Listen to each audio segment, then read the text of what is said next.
আমরা জানতে পারবো হযরত মালিক বিন দিনার রাহমাতুল্লাহি আলাইহি 1,00,000 দিরহামের বিনিময়ে একটি সুন্দর যুবক জান্নাতের একটি প্রাসাদ কিনেছিল, যাহা দুনিয়াতে বিরল ঘটনা। আর সেই সুন্দর যুবকের দুনিয়াতে জান্নাত কেনার ঘটনা জানতে হলে, সেই সম্পর্কে সর্বদাই ঘটনা জানতে হলে আমাদের এই ভিডিওটি শেষ পর্যন্ত দেখুন ইনশাআল্লাহ। ভিডিওটি প্রচারে একটি লাইক ও শেয়ার করে দিন। হযরত জাফর বিন সুলাইমান রাহমাতুল্লাহি আলাইহি বর্ণনা করেন, একবার আমি ও হযরত মালিক বিন দিনার রাহমাতুল্লাহি আলাইহি একসঙ্গে সফর করছিলাম এবং আমরা বসরা নগরের বিভিন্ন স্থানে ঘুরতে ঘুরতে নিকটেই দেখতে পেলাম একটি বিশাল প্রাসাদ। তখন আমরা দুজনে মিলে প্রাসাদের ভিতরে উপস্থিত হলাম। তখন দেখতে পেলাম প্রাসাদটি সংস্কার করা হচ্ছে, আর প্রাসাদটির একপাশে একটি সুন্দর যুবক দাঁড়িয়ে আছে, আর সেই সুন্দর যুবকটি সমস্ত কাজের তদারকি করছে। আর সে রাজমিস্ত্রির বিভিন্ন কাজ এইভাবে দেখিয়ে দিয়ে বলছে যে এই কাজটি এইভাবে করো, অমুক কাজটি ওইভাবে করো। এই দৃশ্য দেখে মালিক বিন দিনার রাহমাতুল্লাহি আলাইহি আমাকে বললেন, ওহে সুলাইমান রাহমাতুল্লাহি আলাইহি, তুমি কি লক্ষ্য করে দেখেছো যে এই যুবকটির চেহারা অত্যন্ত সুন্দর আকৃতির এবং তাহাকে দেখে আমাদের প্রাণদয় জুড়িয়ে গেল। আর এত সুন্দর যুবক পৃথিবীতে খুব কমই রইয়াছে। আর সে প্রাসাদটাকে অতি সুন্দর করে নির্মাণের জন্য কত পরিশ্রম করছে। আর যুবকটির এই অবস্থা দেখে আমার প্রচন্ড মায়া হচ্ছে। আমার মন চাচ্ছে যে তার জন্য মহান আল্লাহ তাআলার দরবারে দোয়া করি, যাতে মহান আল্লাহ রাব্বুল আলামিন তাকে মনোনীত বান্দা হিসেবে কবুল করে নেন। এমনও তো হতে পারে এই যুবক জান্নাতি যুবকদের একজন হয়ে যাবে, কেননা সে সর্বশক্তিমান আল্লাহ রাব্বুল আলামিন যদি ইচ্ছা করেন এই যুবককে তার মনোনীত বান্দা হিসেবে কবুল করে নেবেন। তখন আমরা দুজনে আমাদের কথাটা শেষ করে সেই সুন্দর সুশ্রী যুবকের নিকট উপস্থিত হলাম এবং তাহার নিকট উপস্থিত হয়ে তাকে সালাম দিলাম এবং সেই সুশ্রী যুবকটি সালামের উত্তর দিল। প্রথমে সেই যুবকটি মালিক বিন দিনার রাহমাতুল্লাহি আলাইহিকে চিনতে পারল না, আর কিছুক্ষণ পর সে তাকে চিনতে পেরে তখন তার সম্মানের জন্য দাঁড়িয়ে গেল এবং উত্তম রূপে তাহার জন্য মেহমানদারি করলো। তারপর সেই যুবকটি একথা বলল, আপনি কেন এত কষ্ট স্বীকার করছেন? তখন হযরত মালিক বিন দিনার রাহমাতুল্লাহি আলাইহি একথা বললেন, আমি তোমার কাছে একথা জানতে চাই যে এই প্রাসাদ নির্মাণে তুমি কি পরিমাণ অর্থ ব্যয় করতে চাও? তখন সেই সুন্দর যুবকটি একথা বলল, আমার লক্ষ্য এই প্রাসাদটিকে সুন্দরভাবে তৈরি করা, আর তাহার জন্য যত খরচ হোক আমি তা করতে রাজি আছি। আর এই কাজের জন্য আমি 1,00,000 দিরহাম কাজের বাজেট করেছি। তখন হযরত মালিক বিন দিনার রাহমাতুল্লাহি আলাইহি একথা বললেন, তুমি কি আমাকে 1,00,000 দিরহাম দিতে পারবে? আর যদি তুমি আমাকে 1,00,000 দিরহাম দাও, তাহলে সেই দিরহাম আমি এমন এক স্থানে ব্যয় করব, আর যার কারণে তুমি তোমার এই প্রাসাদ থেকে আরো উন্নত প্রাসাদ লাভ করবে। আর মনে হয় সেই প্রাসাদ তুমি কখনোই চোখে দেখোনি। আর তুমি যদি আমাকে 1,00,000 দিরহাম দাও, তাহলে আমি উন্নত প্রাসাদের জন্য তোমার নিকট জিম্মাদার হলাম। তবে তুমি শুধু প্রাসাদই পাবে না, বরঞ্চ প্রাসাদ সাজানো যাবতীয় আসবাবপত্র, দাস দাসী সবই পাবে।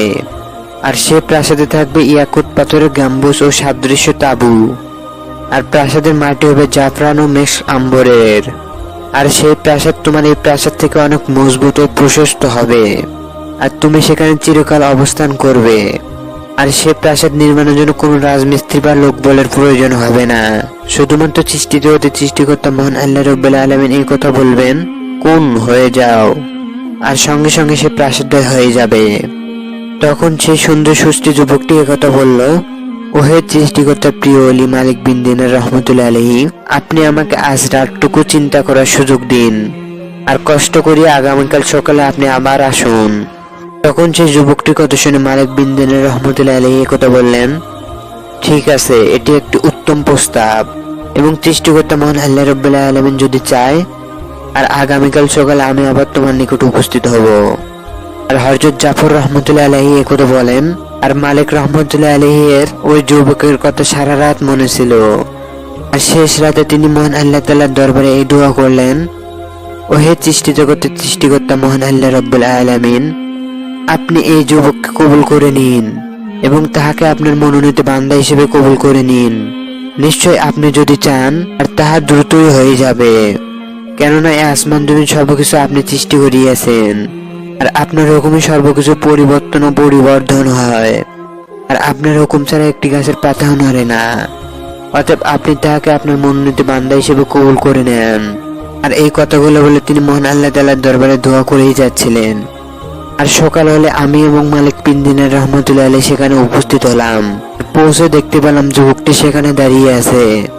সেই যুবকটি হযরত মালিক বিন দিনার রাহমাতুল্লাহি আলাইহিকে দেখে অত্যন্ত খুশি হলো। তখন সেই সুন্দর যুবকটি একথা বলল, আপনার গতকালের ওয়াদা ঠিক আছে তো? আর যাহা আপনি আমাকে বলেছিলেন। হযরত মালিক বিন দিনার রহমতুল্লাহ আলাইহি একথা বললেন, হ্যাঁ অবশ্যই, আমার সর্বদাই কথা মনে রহিয়াছে। আর গতকাল আমি তোমাকে যে কথাটাই বলেছিলাম, তুমি কি সেই শর্তে রাজি আছো? তখন সেই সুন্দর যুবকটি কথা বলল, হ্যাঁ আমি অবশ্যই রাজি আছি। আমি এই সৃষ্টি জগতের সৃষ্টি প্রাসাদের চাইতে সুন্দর ও সুউচ্চ প্রাসাদ পাবো, তাহা আমি কখনো হারাবো না। আর যে প্রাসাদের ভিতরে অন্যান্য নাজ ও নিয়ামত রহিয়াছে। এই কথা বলে সেই যুবকটি তার টাকার থলি আনলো, আর টাকার থলি এনে হযরত মালিক রহমতুল্লাহ আলাইহির নিকট উপস্থিত করলো এবং সে কাগজ ও কলম চেয়ে আনালো। হযরত মালিক বিন দিনার রহমতুল্লাহ আলাইহি সেই কাগজে অঙ্গীকারনামা লিখে দিলেন। আর সেই অঙ্গীকারনামাটিতে এই লেখা হলো, বিসমিল্লাহির রহমানির রহিম। আমি মালিক বিন দিনার এই যুবকটির জন্য মহান সৃষ্টিকর্তা আল্লাহ রাব্বুল আলামিনের নিকট হতে দুনিয়ার এই প্রাসাদের বিনিময়ে জান্নাতের একটি প্রাসাদ দেওয়ার জামিন হলাম। তবে ক্রেতা উক্ত প্রতিশ্রুতির চেয়ে অতিরিক্ত পেলে সেটা একমাত্র সৃষ্টিকর্তা মহান আল্লাহ রাব্বুল আলামিনের অনুগ্রহ হবে। আর এই অর্থের বিনিময়ে আমি তার নিকট যে প্রসাদ ক্রয় করব, আর শুধুমাত্র তাহার জন্য যে প্রসাদ ক্রয় করব, তাহা খুবই প্রশস্ত মহান আল্লাহ রাব্বুল আলামিনের নিকটে হবে। তখন মালিক বিন দিনার রহমতুল্লাহ এতটুকু লিখে সেই যুবকটির নিকট সেই কাগজটি দিয়ে দিলেন। আর সেই যুবকটির 1,00,000 দিরহাম নিয়ে চলে আসতে লাগলেন এবং তিনি গরিব ও মিসকিন লোকদের মাঝে সেই 1,00,000 দিরহাম বন্টন করে দিতে লাগলেন। বন্টন করতে করতে সমস্ত সম্পদ যেমন শেষ হয়ে গেল, আর শেষ বেলায় দেখা গেল যে শুধুমাত্র একটি রাত কাটানোর মতো সম্পদ ব্যতীত সমস্ত সম্পদই সকলের মাঝে বন্টন করে দেওয়া হয়েছে। আর হযরত মালিক বিন দিনার রহমতুল্লাহ আলাইহির নিকট আর কোনরূপ কোনো টাকা নেই। এই ঘটনার কিছুদিন পর হযরত মালিক বিন দিনার রহমতুল্লাহ আলাইহি ফজর নামাজ এবং তিনি নামাজ শেষ করে মেহরাবের উপর দেখতে পেলেন সেই মেহরাবের উপরে একটি কাগজ পড়ে আছে, যে কাগজটি তিনি ওই যুবককে দিয়েছিলেন আর যাহা অঙ্গীকারনামা হিসেবে লিখে দিয়েছিলেন। তখন তিনি দ্রুত সেই কাগজটি খুলে দেখলেন, আর সেই কাগজটিতে এটা লেখা আছে, এটা পরাক্রমশালী প্রজ্ঞাময় মহান আল্লাহ তাআলার পক্ষ থেকে আব্দুল মালিক বিন দিনারকে জিম্মাদারি হতে মুক্তির চিঠি। হে আব্দুল মালিক, তুমি যে মহলের জিম্মাদারি আমাকে দিয়েছিলে এবং আমি তা উক্ত যুবককে প্রদান করেছি এবং আমি তাকে 70 গুণ বেশি দিয়েছি। তখন হযরত মালিক রহমতুল্লাহ আলাইহি এই চিঠি দেখে হয়রান হয়ে গেলেন। আর সেই কাগজটি নিয়ে তিনি যুবকটির বাড়ির দিকে চলতে লাগলেন। চলতে চলতে তিনি তার বাড়িতে উপস্থিত হয়ে দেখতে পেলেন, দেখা গেল সেই যুবকটির ঘরের দরজা বন্ধ, ঘর হতে কান্নাকাটির আওয়াজ আসছে। আর আমরা সেই যুবকটির খবর নিয়ে জানতে পারলাম আর সেই যুবকটি মৃত্যুবরণ করেছে। তখন আমরা গোসল দাদাকে ডেকে একথা বললাম, তোমরাই কি সেই যুবককে গোসল দিয়েছিলে? তখন তারা বলল, হ্যাঁ আমরাই দিয়েছিলাম, তাকে অতি যত্ন সহকারে তাকে গোসল দিয়েছি।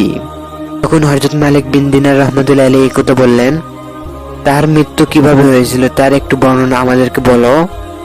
মৃত্যুর পূর্বে আমাদেরকে সে বলল, আমি যখন মারা যাব তখন তোমরা আমাকে গোসল দিবে ও কাফন পরাবে এবং একটি কাগজ আমাদের হাতে দিয়ে একথা বলেছিল, আমার কাফনের ভিতরে এই কাগজটি দিয়ে দিবে। আমরা তার কথা মতো ওই কাগজটি কাফনের মধ্যে রেখে তাকে দাফন করে দিই। তখন হযরত মালিক বিন দিনার রহমতুল্লাহ আলাইহি তাহার সে মিম্বরে পাওয়া ওই কাগজখানা তাহাদের দেখালেন। আর সেই কাগজটি দেখে গোসলদাতারা একথা বলে উঠল আমরা সেই সৃষ্টিকর্তার কসম করে একথা বলছি, এই কাগজের টুকরাই আমরা কাফনের মধ্যে রেখে দিয়েছিলাম। তখন এক যুবক দাঁড়িয়ে হযরত মালিক বিন দিনার রহমতুল্লাহ আলাইহিকে একথা বললেন, আমি আপনাকে অবশ্যই 2 লাখ দিরহাম দেব, আপনি আমাকে ওরূপ একটি বেহেশতি মহল দেওয়ার দায়িত্ব নিন।